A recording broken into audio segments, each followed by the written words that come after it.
This show is brought to you by HostBaby.com, web hosting for musicians.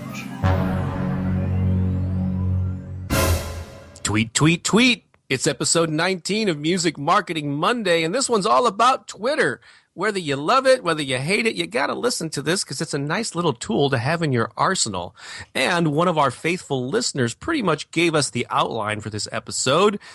So we're going to give him a shout out and give you lots of info on how to tweet. Let's do it. Information, inspiration, motivation for the modern musicpreneur. Time to start your week right. Here it comes.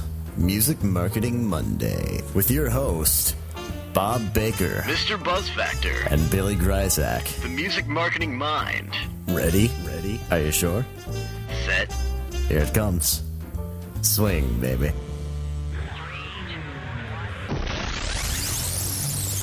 Ladies and gentlemen, welcome to the Jason Didner and the Jungle Jim Jam Show. No, that's not the name of the show. This is Music Marketing Monday with me, Billy Gryzak, the Music Marketing Mind, and Bob Baker, Mr. Buzz Factor, Mr. Guerrilla Music Marketing, and many other things. and Mr. How's your fan funding campaign going? Is that over already now? No. Well, let's see. By the time this airs, there'll be like 2 more days left in it. And so if you go to thebuzzfactor.com and you can check that out, look for the links to that. We talked about it all last episode, so I only want to briefly mention it. But thank you for asking. But there will be like 2 days. It ends July 2nd. Cool, man.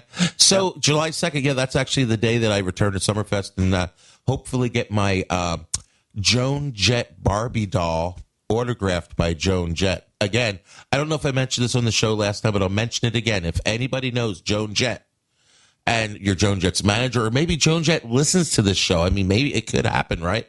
I'd like to get my Barbie doll autographed for my wife for our 19th wedding anniversary. I got her a Cyndi Lauper doll. We got that autographed, and her prized possession is her Joan Jett doll. So, Joan, if you're out there, if anybody knows Joan, let me know. Now, anyway, getting back to that. I just have to mention, Billy, I love rock and roll. And if I could find a jukebox, I would put another dime in it. You can't even fit a dime in a jukebox anymore. Have you played one of those suckers lately? No, I haven't even seen one. So. Yeah, jukeboxes now, man. If you go to a place where they have jukeboxes, they're all basically internet music players that are directly hooked. There's no more records or CDs in the jukeboxes, and it's all hooked up like a on-demand Spotify kind of thing. It's like a really large smartphone. Yeah, exactly. And what you do is, you put your credit card in, bam, and then, $20,000 later, you can hear whatever song you want, so it's pretty cool. Anyway, I totally forgot. Oh, I started the show by saying this is the Jason Didner show, and the reason is we got a wonderful email message. He is one of our biggest fans and supporters, and we really need to give him a huge shout out. And today he's going above and beyond the Call of Duty by basically jumping on board with an outline when I mentioned we were going to do a Twitter show. Yeah, this is like a 3-page document of all the stuff, his best practices and things that he recommends. So, yeah, thanks for making it easy on us, Jason. We appreciate your active participation. And who knows, this might be the first of a 24-part series. Just on Twitter alone. Yeah, because, originally this all started out because I tried a 60-day Twitter experiment, which I would consider highly successful. In just 60 days, I was able to gain 1,000 followers that are pretty darn engaged. So I'm happy about that.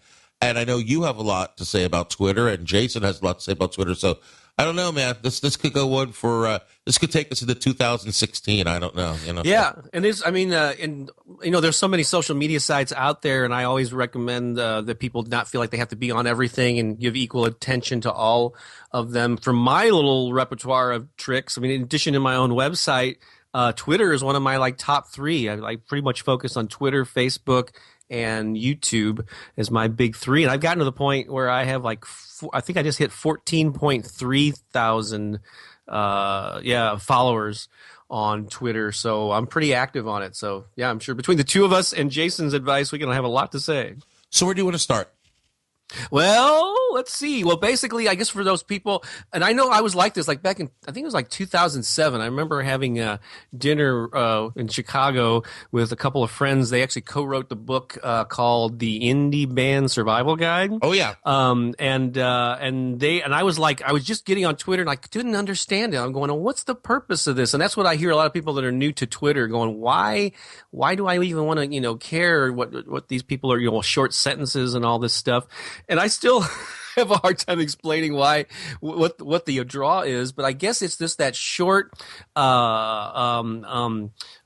a way to communicate in a short, it's like you don't have to like overwhelm yourself with what am I going to say? Because you only have 140 characters, and so it's really easy. It's probably the easiest social media site to start and get your feet wet. But how do you explain why people should use Twitter and what the purpose is? It's a tough one. Well, my thoughts have changed over the years many, many times. Back when I got on all the social media networks, I was kind of like everyone else. I just kind of was doing it because everybody else was doing it. I didn't know what the heck to do with the stuff, really. And I kind of learned as I went. Initially, what I was using Twitter for was as a micro blog. And I would always attach it to the front page of my website so people could, see that I was actually doing things and get information about what I was doing, so I didn't have to go change my website all the time. You remember those days when you had to go in and change your website, because we didn't have all these social media things? Right, yeah, the blogging stuff. And so it was like you had like a little widget on there or something that updated automatically every time you posted to Twitter. Right. Yeah. So, and I actually, had the widget so it was more of a main page thing. It wasn't like the little Twitter widget. So it actually looked like, I was, saying things on my website, a couple times a day or once a day. And people really seem to like that. So that was how my Twitter experience started. Okay. Do you want me to go on? Because there's like 3 phases of Twitter for me. Shall I continue? Sure. Go for it. Yeah. Okay. And then the second phase of Twitter was when I realized it was the ultimate way to contact anybody. Yes. It's amazing. I mean, you have, in fact, to be honest with you, I think what I'm going to do today when we're done is I'm going to do some Twitter searches and try to find Joan Jett. There you go. Yeah, that's a serious. perfect example. Yeah, I think I'll do some research. I'll find out like some Joan Jett fans, maybe Joan Jett herself, her manager, her record label, whatever. And I think I'll just send out some tweets to those folks and ask if she'll sign the doll for me. There's a great way to use Twitter. You can meet anyone. In fact, mostly all of the guests that I've had on the Mad Music Marketing Minutes podcast, like Martin Atkins, Carrie Cole, and Madeline Sklar, and the list goes on and on. I've connected with all those people basically through Twitter. Just said, hey, I'd love to be on your podcast. In fact, what I've done sometimes is funny. I've actually put out tweets that say people I'd like to have on my podcast, and then I would put their Twitter handles, a list of Twitter handles on there. Not even contacting them directly, say people I'd like to have on my podcast. And I've actually had several people recontact me because, they're always looking for their name when it comes up in their, their Twitter feed. Yeah, and I discovered that too. Whether sometimes like when trying to reach out to a journalist, sometimes either they don't have their contact information on whatever news site or their website because they don't want to be deluged. But if you can find them on Twitter, quite often that is an easier way. Or companies or venues. Now that might be like a lot of things change when Twitter was like fresh. I know it was easier to do that, and maybe it still is to some extent. It's probably going to get oversaturated when people start tuning that. But for now, yeah, it is a great way to reach somebody if you can't get them by other means. Right. And then the third and final way I've been using it, and this is amazing. In fact, I need to take more advantage of this myself, is Madeline Sklar, again, from the Go Girls group, Twitter Smarter, Twitter Diva, giving her a bunch of shout-outs here. She runs a thing every Thursday called the GG Chat. And what she does is she, for about an hour in the afternoon, an hour at night on Thursdays, every Thursday, she has a live discussion, which is kind of like, she turns Twitter into a chat room. And what's amazing about that, and they use the handle hashtag or # GG Chat. And what you do is you write whatever you write, and then you just put that hashtag in.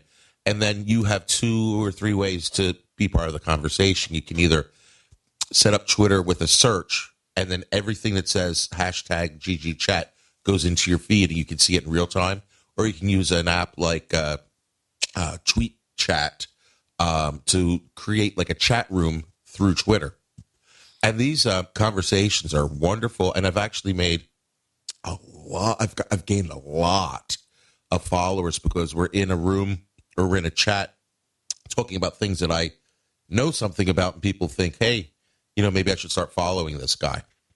And at the end of every chat, she lets everybody do what she calls her shameless plug, which is hashtag shameless plug. And you get to promote anything you want, and everyone that's in the chat room is encouraged to retweet it. And there can be anywhere from 20 to 120 people in the chat room, and you get all these people retweeting your message, and that's really great. So those are the 3 phases of Twitter for me. Is one, keeping my fans up to date with my latest activities. 2, connecting with people, whether it's people at gigs I want, or people that I want to have on the podcast, or people I want to meet, or whatever. I want to write a blog for you. And 3 is to do live chatting and connecting with people. Cool. Yeah, I've been aware. Yeah, those live chats have been around for a number of years. I've never conducted one, or I think I engaged in a couple of them. And I'm aware of Madeline's. Yeah, she's very cool. I've known her for years. But I'll just share with you how I use Twitter as well. So, and I use it because, of course, my main identity, even though I am a musician and I'm an artist and all these other things, my main identity online for all these decades has been as the music marketing expert or the artist empowerment expert. And so I basically use Twitter and my other social media sites as sort of a filter where I curate content. So I feed my audience with things that were going to help them succeed as musicians and writers and artists and so on.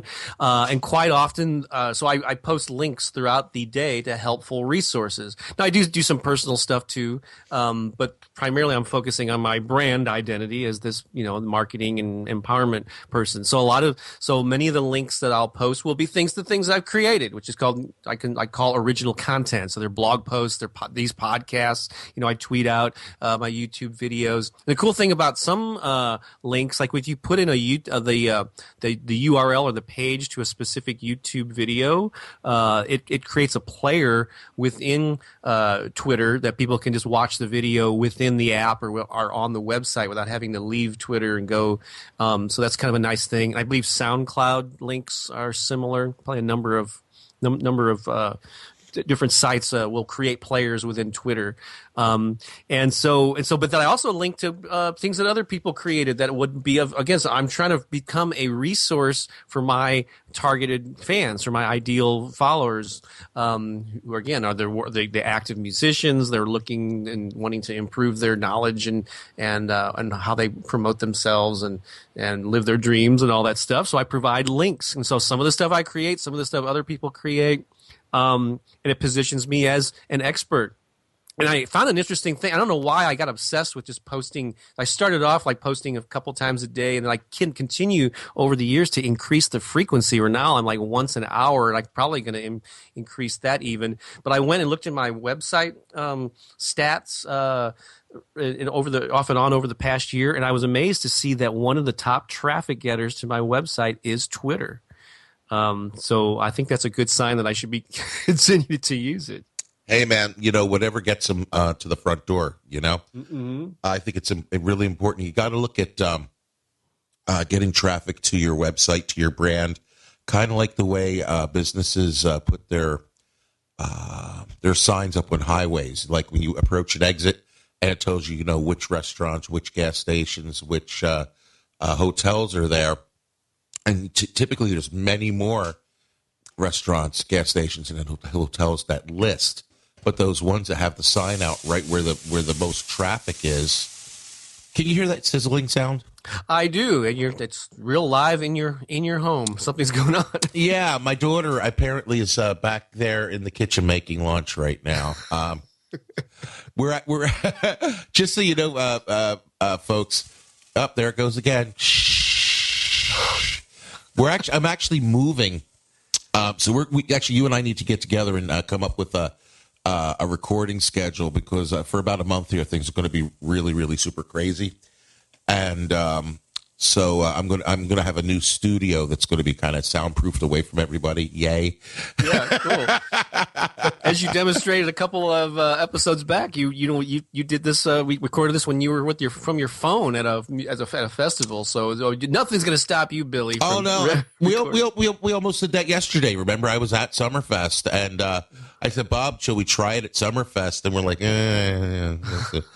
So anyway, so today instead of hearing all the crazy music going around, there's nothing like being in the middle of like 18 stages at once with everybody playing at once. It's really interesting. Right. Anyway, so I wouldn't mind talking a little bit more about Twitter, about the ability to tag somebody. So people are familiar with hashtags. You have the number sign and whatever that phrase is, and then you can tap into everyone involved in that conversation. But so when you put hold on, wait a minute. Before you go there, Bob, I have an idea. Okay. We're about we're about 2/3 through the show right now. There's a couple of things we could talk about that I think are really interesting. Hashtags, tagging people, and different services you can use to automate the process. Yes. I'm wondering if we should get into the mechanics of Twitter in episode 2 of the Twitter universe. What do you think? And by mechanics, you mean? Yeah, by mechanics, I mean like things like other services and the @ signs and the hashtags. Maybe we should put that off and just have a more nuts and bolts conversation. Okay, cool. Because I'd like to get into Jason's stuff a little bit. Okay, yeah, I don't want to. Yeah, we gave him a big plug, and we haven't even talked about his list yet. So, see, folks, we are making this up on the fly. It's a spontaneous, organic conversation, and hopefully, it's interesting for you. I sure hope so. It's interesting to me. So I guess we've officially decided we're going to have at least a 2-parter, right? Mm-hmm. Okay, great. Well, I'll tell you what. Let's go through Jason's list here, and then we'll comment on them as we go. We'll do. I don't know if we'll get to all of them, but we'll start here. And what it says, here's what I've got that may be valuable with Twitter. And the first thing he says is, don't expect your tweets to trend like celebrity tweets do. In fact, most public-facing tweets, not specifically conversational to a specific user, get no response at all. What do you get from that? Yeah, I'm not sure exactly what he's saying there, but basically, yeah. I mean, that's the thing is Twitter is very fleeting, and so that's why you post regularly and often, because even with my 14,000 plus followers, any single thing that I tweet is probably going to be seen by a small percentage of them. So if I'm posting every hour, I'm likely to be seen by them, some segment of them, with every tweet. But yeah, don't expect, if you're not Ashton Kutcher, don't expect to be, for your tweet to be earth shattering. And what's your thoughts on actually repeating the same tweet? Yes, I do that a lot. In fact, when I have a new blog post or new podcast link, I'll put it. Yeah, I'll do it. If it's really important, I'll do it multiple times in a day, but I'll do it over the course of a week or so. I'll filter it and post it at different times of the day. But yeah, definitely. Oh yeah, you have to repeat things, especially that are important to your. Yeah, and on Twitter you can get away with this more so than on Facebook. On Facebook, it's more personal stuff, and you don't want to bombard people on that platform. But Twitter is probably the one where you can really go nuts with frequency and repetition more than any other platform. The next thing he has here is your most successful tweets won't be buy my album. Your most successful tweets will be conversational hooks like, what did someone do today to make you happy? Right. I often post questions to people to get some engagement going. I don't seem to get as much engagement as I do on Facebook. I think that's a better platform maybe to get a lot of comments. But yes, asking questions and more in little personal anecdotes work. How about with your experience with it, sir? I'm chewing a sandwich right now. You are multitasking. Maybe I should keep talking. No, I'm okay. I totally agree. In fact, for a while, there was I'll give another shout out. I love shouting out to our listeners and fans and peers. John Anilio, who's the does science music, and he's kind of does like geek music. He used to put out tweets. There were things just like, what are you listening to today? Or, today, it sounds crazy, but it's like, stuff like, after I record in the studio, I'm going to go have tacos. What are your plans? And even though it sounds mundane and maybe not interesting, I have gotten more replies and responses to tweets like that just to keep conversations going with people. It's amazing what people will reply to and what they won't reply to. Martin Atkins had a great one. It's so funny. He says he was with Public Image Limited, the Johnny Rotten after the Sex Pistols. And, right. And he had all these behind-the-scenes pictures of Johnny Rotten. And he posted a whole bunch up. And he thought, man, people are going to really dig this. They're going to be like, this is so awesome, all these great pictures. And he got, a few hundred hits, whatever, on, people replying, saying thanks, whatever. But then he says the next day or a couple days later, he goes downstairs in the middle of the night and he steps on a Lego in bare feet. Okay. Oh, ouch. And he posted something like, stepped on a effing Lego, and he said he got like 1,000 people replied to that, and it's just like, you never know what people are going to reply to. So it's kind of fun to play with. The one of the cool things about Twitter is you can send out a lot of messages and you can test the water and see, what kind of things get responses. You know what I'm saying?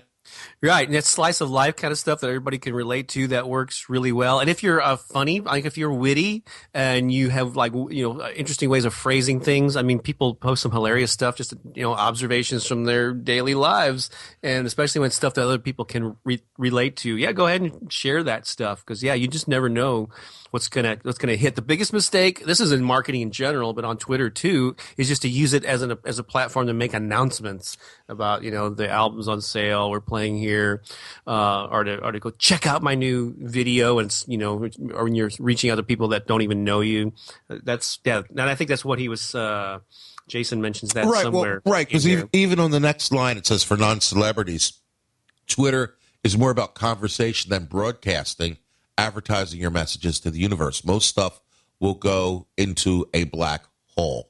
And again, my rule of thumb, and I just had a conversation on my Facebook group, Music Marketing Mind on Facebook, and about I don't think you should ever send anything to anybody that you yourself would not find interesting. That is a really good gauge because, you get all these messages and how many of them are you really actively engaging with, and what do you find interesting?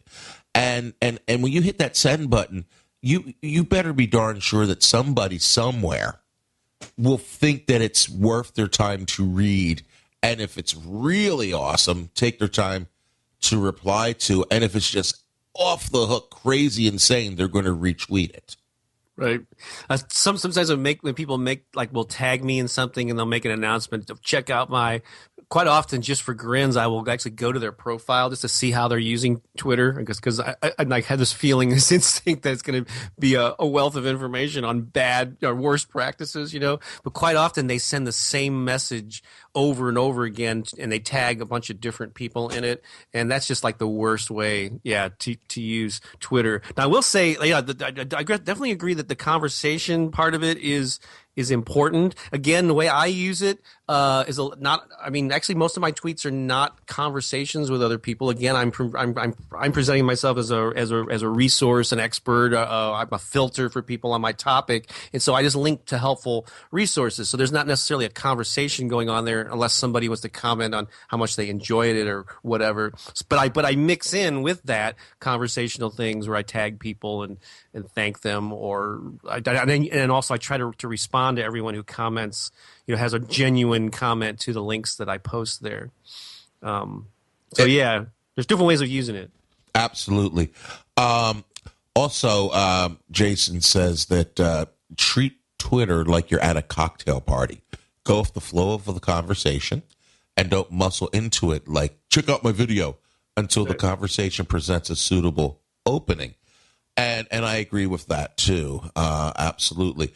Now, here's the thing that I just want to get into before we run out of time today. He says that Twitter has an amazing search engine built in. Okay, guys, let me repeat that. Twitter has an amazing search engine built in. When Jason released his song about sea lions, he searched for sea lions. Simple. And there were lots of pictures from aquariums, harbors, and for people who are eager to take on a new soundtrack for their memories. These were good people to engage in conversation. This is gold here. This is the way to really, really get the most out of Twitter, is to find the people that are most predisposed to be interested in whatever it is that you have to say at the time.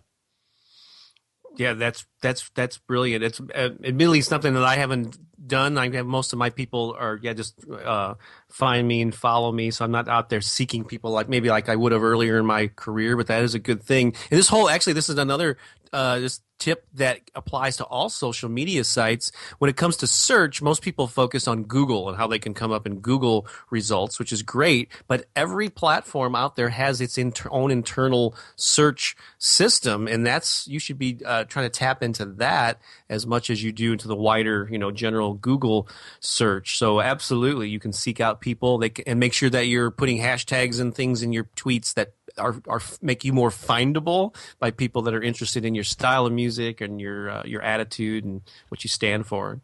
Absolutely. So, I did tell everybody I would let you into my secret sauce here of what I did for the last 60 days. But before I get into that, and there's some more, Jason sent us so much stuff. We'll probably delve into a few of those things next week because they're a little bit more appropriate for the next episode. Yes. But before I get into my little project here that I was successful with, do you want to kind of jump in with anything else? Because I know you had a few other things you wanted to talk about today. No. I think looking at the time, we should probably go into your thing and then wrap this one up and continue next week. Okay. All right. So everybody get ready. This is it. This is how I went from about 300 Twitter followers to 1,300 Twitter followers in 60 days. I got my yellow legal pad. I got my pen. I'm on the edge of my seat. Okay. Teach away, master. Right. This is really simple. It's the simplest thing I've ever done, and it just sounds too easy. But it's also really easy to screw up, and I did have a couple of screw ups in the process. Okay, here's what you do. So first of all, before you do anything, make sure you have something interesting to say to anybody. That's just a given. You got to maybe have a backlog. Like I'm always jotting down ideas for Twitter and I put them in my Evernote. And then when I want to tweet, I'll just go through. If I don't have something interesting to say at the time, I'll go through my Evernote and then I'll pick some stuff out and paste it in. Okay. But have that ready before you do this. Otherwise, you're going to fail with this project. So here you go. First thing you do is you have to use this Twitter search engine to find conversations and or people that are talking about what you do. It's just kind of like what Jason did. So let's say you have a new album coming out and your new album is about robots in love. Okay, let's say, for instance. So that's kind of nerdy, geeky stuff. I saw a girl at Summerfest yesterday that did an album about robots in love, and that's kind of why I was thinking about that. And what you can do is you can search for the words robots and love and see what you can come up with.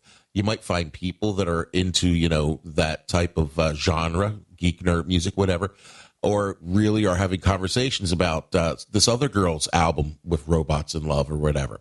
And as you find people and or conversations about the things that are directly related to what it is that you have to say, what you have to sell, what you're trying to get your message to, people you're trying to build your tribe with, then what you do is you follow them. Okay? And then as you follow these people, you have to kind of be on the lookout to make sure that immediately after the follow, within the next, 2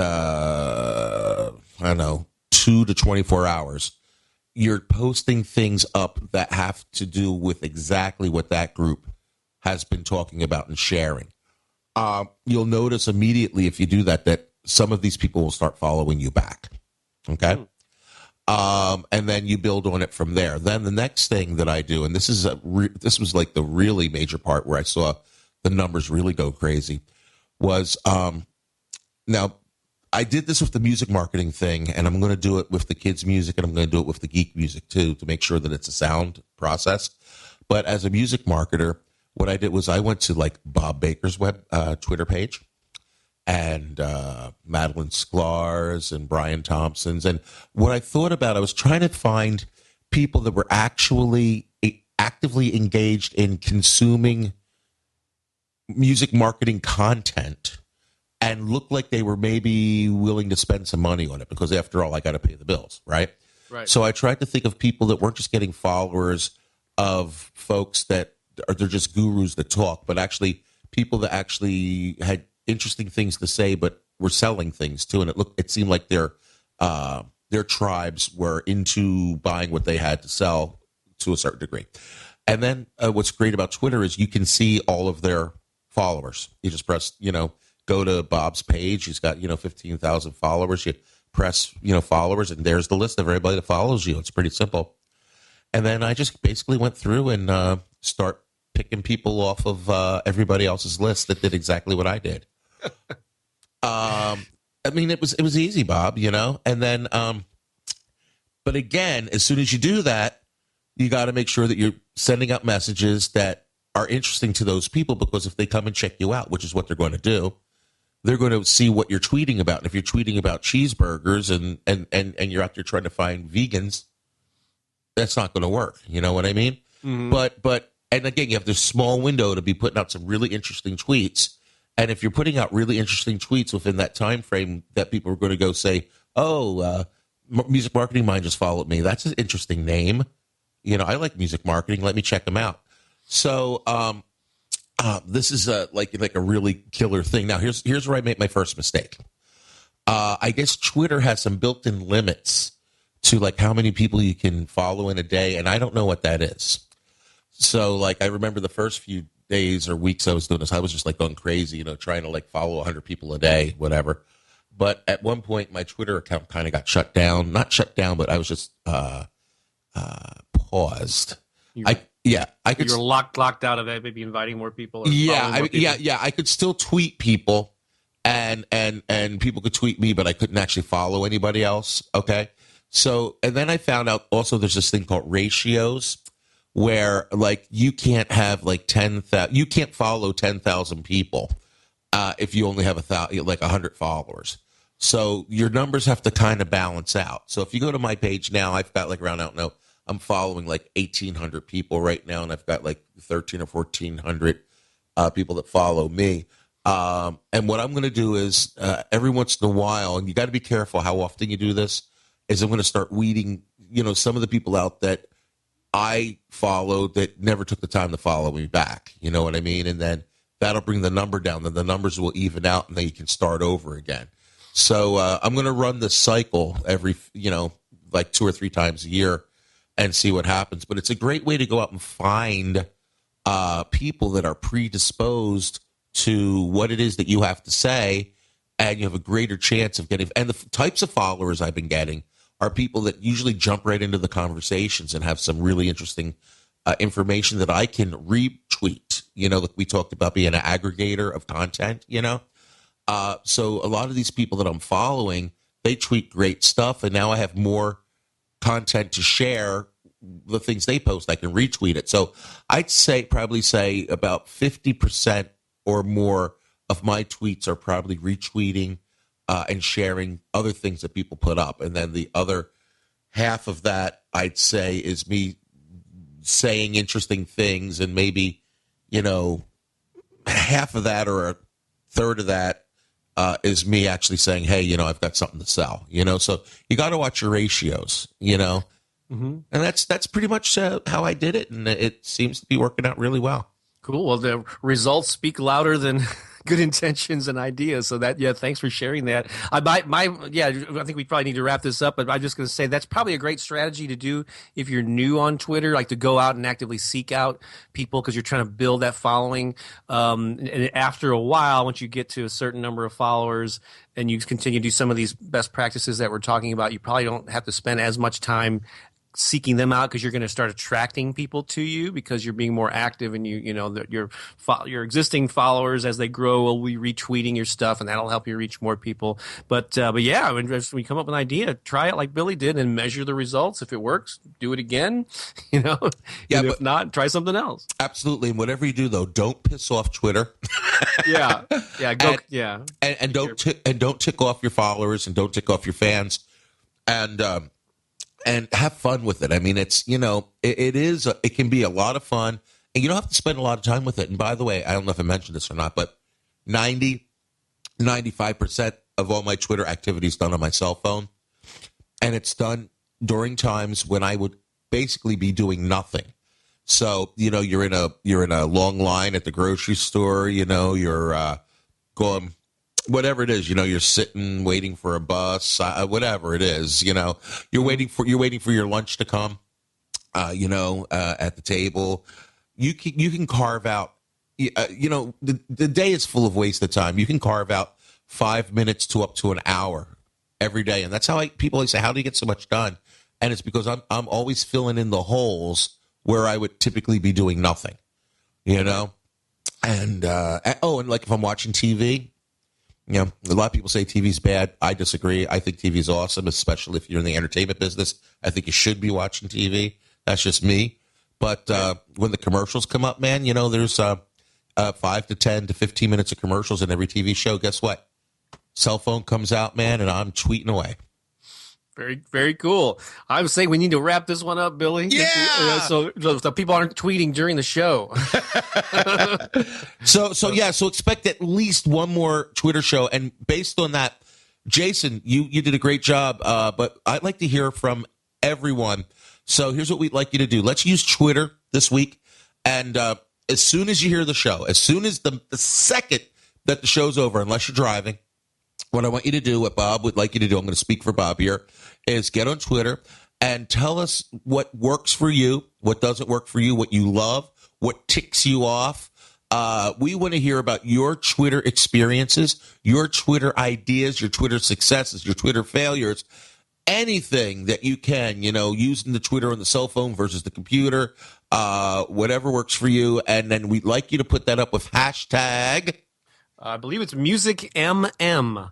Music MM for Music Marketing Monday, but you have to spell all that out. Right. So it's hashtag, and for the older folks like me, it's #Music MM. And let's see how many of those we can get in. I'd like to, have another fan-fueled show. That would be really awesome, wouldn't it, Bob? I like the sound of that. A fan-fueled show. Yes. Love it, man. High octane. All right, let's wrap this one up. But yeah, if you want to, for me, just again, if you're watching or listening before, on or before July 2nd, you still have time to be part of the Empowered Artist fan funding campaign. Just go to thebuzzfactor.com and look for a link on the right side, and to get more information about that. Otherwise, you got anything real quick, Billy? The only thing I have to say today is if you want to reach me, the best way to reach me is on Twitter at Music Market Mind. And the last thing I have to say, if you're Joan Jett, contact me on Twitter ASAP. We love you, Joan. Billy just wants an autograph, right? Yeah, just for my wife. 19 years, Bob. 19 years. Oh, congratulations. That's awesome. All right, man. We got to go. We got to go. All right, we got to tweet. We're out of here. Tweet. So long. Tweet. Till next time. Tweet. Bye. Tweet. Oh my. I'm turning off the recorder now.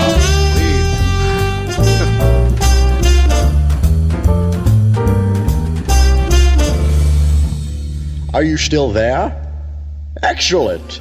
Now would be a good time to visit hostbaby.com for your free 30-day trial. Of course.